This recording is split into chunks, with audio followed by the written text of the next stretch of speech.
네, 특별감찰관 후보 추천을 놓고 여당 내 갈등이 좀처럼 가라앉지 않고 있습니다.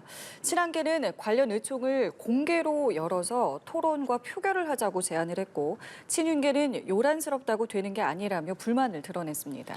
한편 북한군의 러시아 파병에 대한 정부 대응을 두고도 여야의 설전이 이어지고 있는데요. 관련 내용 포함한 정치권 이슈들 윤기찬 국민의힘 법률위 부위원장, 박성민 전 더불어민주당 최고위원과 함께 짚어보겠습니다. 두 분 어서 오십시오. 안녕하십니까? 안녕하십니까?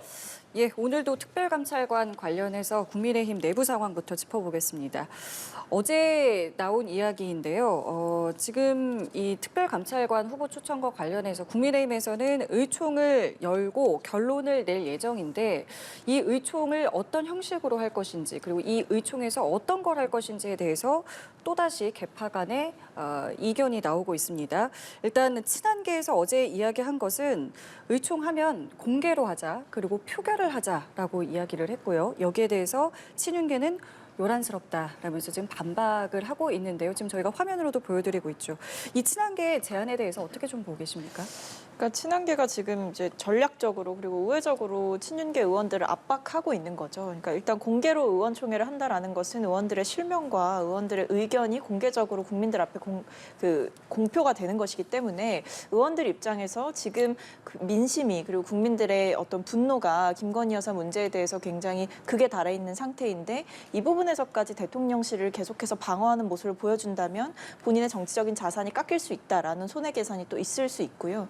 한편으로는 이 표결을 한다라고 했을 때 뭐 기명 표결을 할지 무기명 표결을 할지 아니면 그동안의 관례대로 그냥 박수로 어떤 일들을 결정할지 모르겠습니다만 표결을 했을 때의 어떤 수적 우위에 그래도 친윤계가 있는 상황이다 보니까 과정 중에서 여론전을 통해서 친윤계 의원들을 압박하겠다라는 친한계 의원들의 전략이 있는 것으로 보여집니다. 근데 아마 친윤계 의원들 입장에서는 좀 난감할 것이 이제 곧 예산 국회가 다가오지 않습니까? 지역구를 가지고 있는 의원들 입장에서는 이 정부나 대통령실과 대립각을 세우거나 추경호 원내대표와의 어떤 불편한 관계를 만드는 것을 굉장히 지양하고 싶어하는 시점이거든요. 그렇기 때문에 이런 친한동훈계 의원들의 어떤 여론전 아니면 뭐 민심을 등에 업은 이런 강한 주장들에 대해서 불편함을 표시할 수밖에 없는 상황인 것이죠. 예, 지금 사안 하나하나를 두고 계파 간에 계속해서 이견이 나오고 있고 저희도 이걸 하루하루 말씀을 드리면서 이야기를 나누고 있는데 글쎄 어떤 게 필요하다고 보십니까? 지금 상황에서요? 일단은 김종혁 최고는 이제 의견을 낸 거고요. 사실은 최고위원으로서 낼 수 있는 의견이에요. 이제 그 의견에 깔린 생각은 의총까지 필요하겠는가라는 생각일 수도 있는 거고요.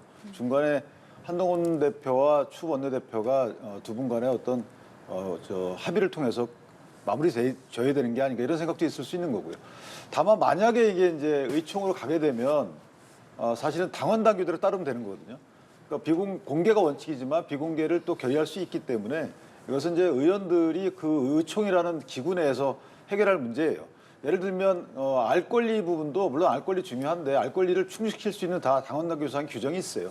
거기에 보면 의사록을 작성하게 돼 있고 그 작성된 의사록은 보관하게 돼 있기 때문에 충분한 알 권리를 위한 장치가 다 마련돼 있다.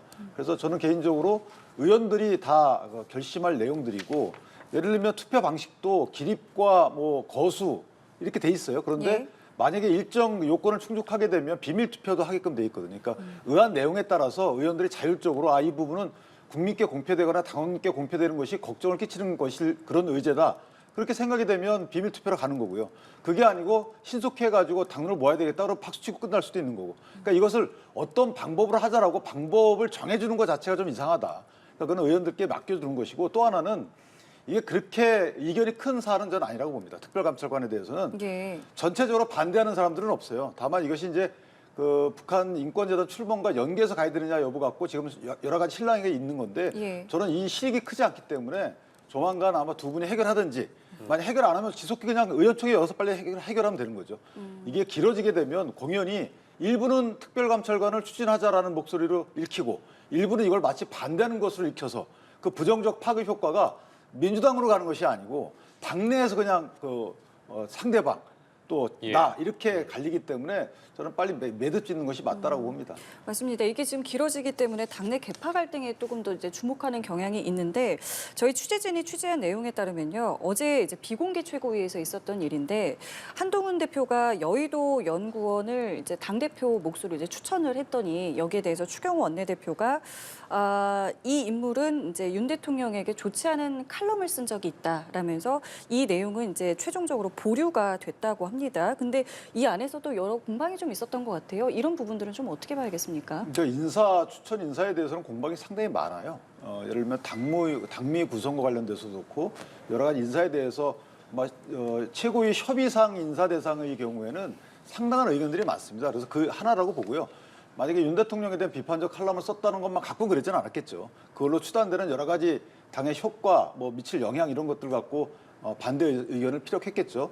그래서 아마 여의도 연구원장도 일단 보류하고 조금 더 추경호 원내대표 등 반대 의견자에 대해 설득을 하든 아니면 저분이 부적합한지에 대해서 더 알아보든 이렇게 이제 추가적인 보완 조치 이후에 다시 올릴지 말지를 결정하지 않겠습니까? 그러니까 이것만 갖고 불협 파업이 커진다라고 보기보다는 개인적으로 상당히 많은 협의 인사 대상에 대한 검증 작업이 있어요. 그래서 이 부분은 그중에 하나다 이렇게 이해하시는 게 좋을 것 같습니다. 예, 자 이처럼 여당 내부에서 여러 목소리가 나오는 가운데 국민의힘이 지난 4월 총선 패배 원인을 분석한 총선 백서를 발간을 했습니다.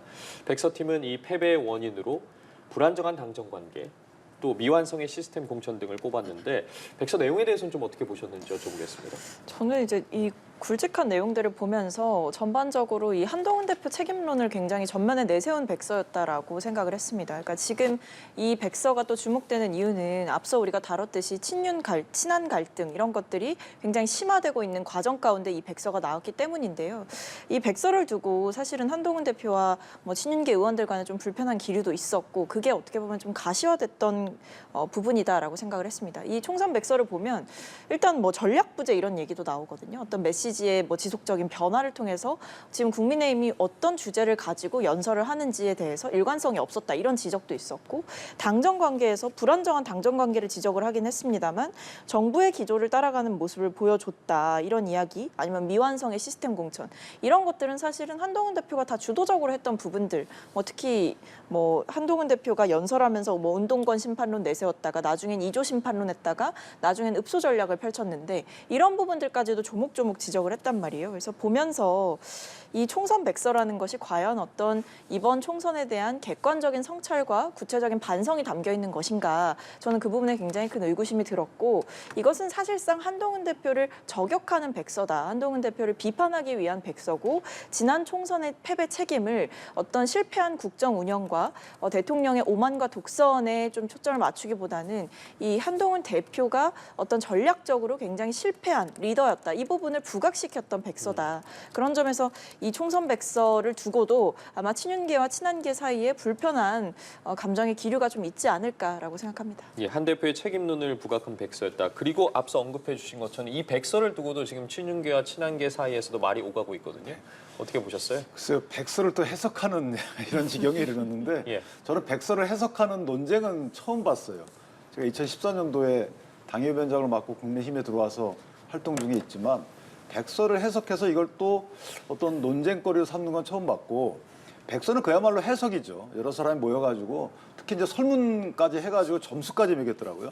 저는 그거 좀 낯설다 이런 생각이 들고 그냥 여러 가지 원인이 있겠죠. 그리고 집권 여당이기 때문에 국정 운영을 담당한 대통령한테 책임이 있는 거고 그다음에 여당의 그 비대위원장 내지 선거대책위원장 당연히 책임 있는 거죠. 이걸 누가 더 있는가에 따지는 것 자체가 전 우습다라고 봅니다. 두 분 그냥 책임이 있는 거고 앞으로 어떻게 해야 될지에 대해서 백서 작성의 목적이 있는 것이지 책임 원인 중에 몇 퍼센트 누가 있고 글쎄 이렇게 따져본 역사가 없습니다. 그리고 공개된 백서는 이렇게 참고용으로 보면 되는 것이고 이걸 발전시켜 나가려면 비공개 내용이 있어야 된다고 봐요. 앞으로 우리 이거는 어떻게 해야 되는지 어떻게 해야지만 민주당을 이길 것인지 여기에 대해서 비공개 내용이 더 큰 비중을 차지해야 되는 것임에도 불구하고 공개 내용의 책임 공박, 책임 원인 그냥 나열해 놓으면 될 것이지 거기에 점수까지 매길 필요는 있었을까 이런 생각이 듭니다. 알겠습니다. 자, 이렇게 여당 안에서는 특별감찰관 카드로 여러 목소리가 나오고 있는 상황에서 민주당은 오늘도 특감이 아니라 특검을 해야 된다라고 이야기를 하고 있고요. 다만 특검의 대체제로 상설특검 카드도 만지고 있는데 어제는 그 상설특검에서 여당의 추천권을 배제하는 개정안을 의결했습니다. 이렇게 되면 이제 상설특검 추진을 이제 본격화하겠다라는 이제 움직임을 보이는 것인데 이 추천권을 배제한 것에 대해서 여당은 당연히 목소리를 내고 있습니다. 어떻게 보시는지요? 네, 일단은 기본적으로 이 지금 특검이 중요해진 이유가 이 대통령과 대통령의 뭐 가족들, 친인척, 뭐 배우자 이런 문제 때문에 불거지고 있는 거잖아요. 근데 이 상황 속에서 특검을 추천하는 과정 가운데 대통령을 배출한 당 그리고 대통령이 소속된 당인 여당이 어떤 추천권을 행사한다라는 것 자체가 이 특검에 대한 불공정 시비를 불러올 수 있다. 이런 근본적인 원인이 계속 지적되어 왔기 때문에 저는 이런 부분을 추진하는 것은 지금 상황에서는 특히 더욱더 당연한 일이다라고 보여지고요. 그리고 상설특검 추진이 아마 본격화될 겁니다.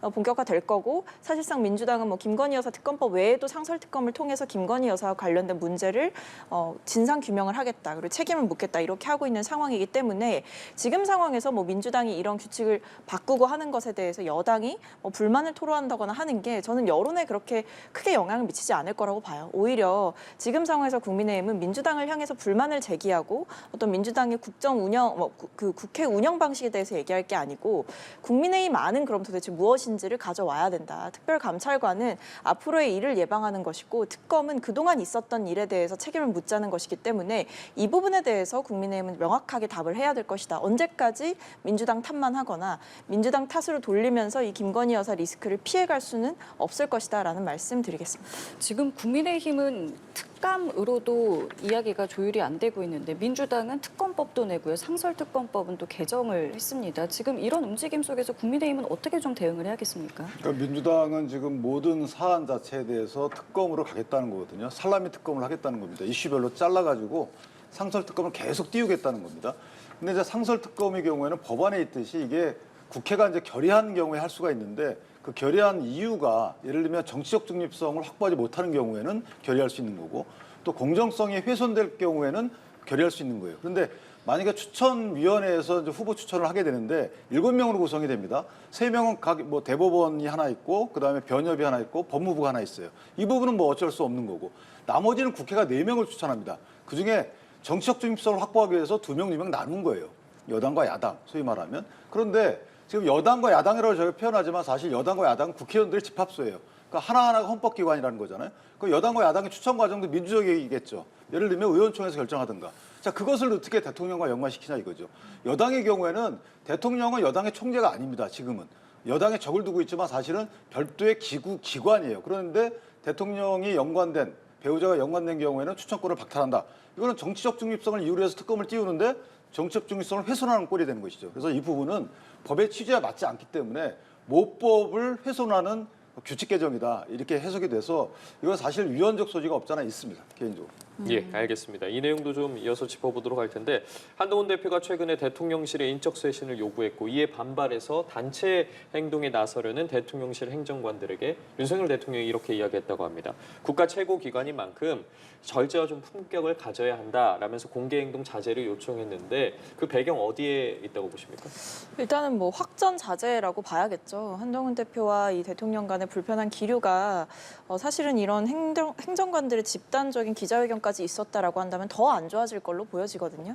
그런 부분까지는 뭐 대통령께서도 굉장히 좀 정무적으로 리스크가 된다라고 판단을 하신 것 같고 실제로도 저는 좀 황당했던 것이 사실 대통령실 그러니까 뭐 과거의 청와대죠. 가면 가장 먼저 듣는 얘기가 이 대통령의 비서는 입이 없다라는 이야기거든요. 그러니까 비서로서 역할을 하는 것이고 대통령실 행정관들은 이 국정 운영의 컨트롤 타워의 하나의 실무자로서 역할을 하는 것인데 사실 이런 뭐 한동훈 대표를 향한 불만을 담은 기자회견을 한다라는 것은 이 비서로서 역할을 한다기보다는 어떤 정치 행위를 하는 것이거든요. 그런 면에서 매우 부적절하다. 이것이 논의된 것만으로도 저는 부적절하다라고 생각을 했고 여당의 대표를 향해서 대통령실의 실무진인 행정관들이 나서서 기자회견을 하는 것이 어떻게 보면 지금 상황에서 이 친윤계 의원들이 한동훈 대표를 바라보는 시선 까지도 저는 보여줬다라고 생각합니다. 그래도 된다라고 생각을 했기 때문에 이런 것들이 얘기가 나왔던 거겠죠. 근데 여당 대표의 어떤 정치적인 입장에 대해서까지도 대통령실 행정관들이 이야기를 할 수도 있겠다라고 만들어진 이 상황 자체가 이 대통령실 안에서도 그렇고 친윤계 의원들 내에서도 그렇고 얼마나 이 한동훈 대표의 위상이 많이 떨어져 있는지를 보여주는 대목이었다. 그런 점에서 저는 뭐 대통령께서는 어쨌든 결과적으로 뭐 본인이 이미 인사 쇄신이나 이런 부분에 대해서는 선을 그었기 때문에 너희들까지 나서지 말아라라는 생각이 있으실 수도 있겠다라는 생각은 듭니다. 예, 이런 상황 속에 다음 달 초로 예상이 되고 있는데 김건희 여사의 대외 활동을 공식 보좌할 제2부속실 출범할 것으로 보입니다. 이 시기에 맞춰서 대통령실이 좀 소규모 인사를 단행할 것이다라는 가능성도 일각에서 나오고 있는데 그에 대해서는 좀 어떻게 바라보고 계십니까? 인사는 언젠가는 있을 거로 봅니다. 그러니까 지금 뭐 대통령 지지율을 기준으로 볼 때 어쨌든 국정 쇄신이라는 또 표면적으로 보여주는 행위가 필요하긴 합니다. 그래서 그런 일환으로 개각과 인사 쇄신은 분명히 있을 것 같은데 예. 뭐 제2부속실 출범에 즈음해가지고 한동훈 대표가 얘기하신 이런 부분에 대한 문책성 인사가 바로 있을 것이다. 뭐 그렇게 보지는 않아요.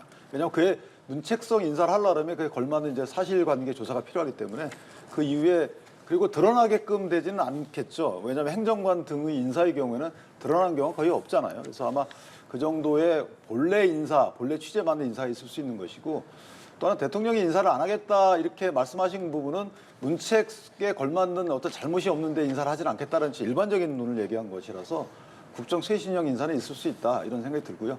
행정관들이 저러는 것은 사실 업무상 어떤 문제 때문에 저러는 것은 아닌 것 같고 본인들이 명예가 훼손됐다고 해서 하는 것 같은데 저 있을 수 없는 얘기죠. 집단행동이라는 것이 대통령실 참모가 집단행동을 하겠다고 얘기하는 것 자체는 저는 그냥 한두 명이 얘기한 것이 아닌가라는 생각이 들고 그 이상의 의사연락하에 저런 걸 준비하지는 않았다고 그렇게 기대하고 있습니다.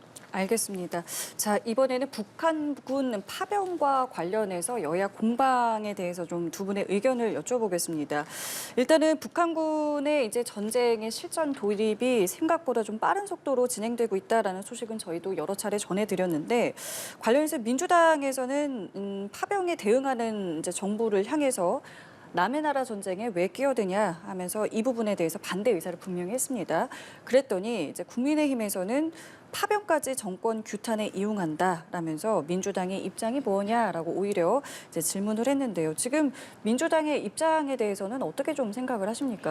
민주당의 입장은 명확하죠. 일단 북한이 이제 파병을 한 것 자체에 대해서 매우 규탄하는 입장이고요. 이재명 대표께서도 정말 옳지 않은 일이다라고 비판을 하신 바가 있습니다. 그리고 지금이라도 철회하길 바란다라고 북한을 향해서 강력하게 이야기를 하기도 하셨고, 다만 여기에 대해서 이제 민주당이 제동을 거는 부분들은 북한이 파병을 한 것에 대해서 잘못됐다라고 규탄하는 것 외에 우리나라에서 직접 이 러시아와 우크라이나의 전쟁에 살상 무기를 지원하는 것을 검토한다던가 아니면 뭐 지금 참관단을 보낸다던가 이런 일들은 사실상 직접적인 개입이 될 수가 있는 거예요. 근데 지금 보면 뭐 미국도 그렇고 나토도 그렇고 어느 정도 거리두기를 유지하면서 이 전쟁의 확전을 방지하고 있는 흐름이지 않습니까? 근데 이 상황 속에서 북한이 파병을 했다라고 해서 우리나라까지 뭔가 뛰어드는 모양새가 되면 이 국제적인 전쟁에 우리가 개입함과 동시에 전쟁을 키우는 일까지도 발생할 수 있고 더 나아가서는 이것이 마치 남북 대리전의 양상을 띠게 될 수도 있기 때문에 우리나라의 안보 불안을 초래한다라는 겁니다.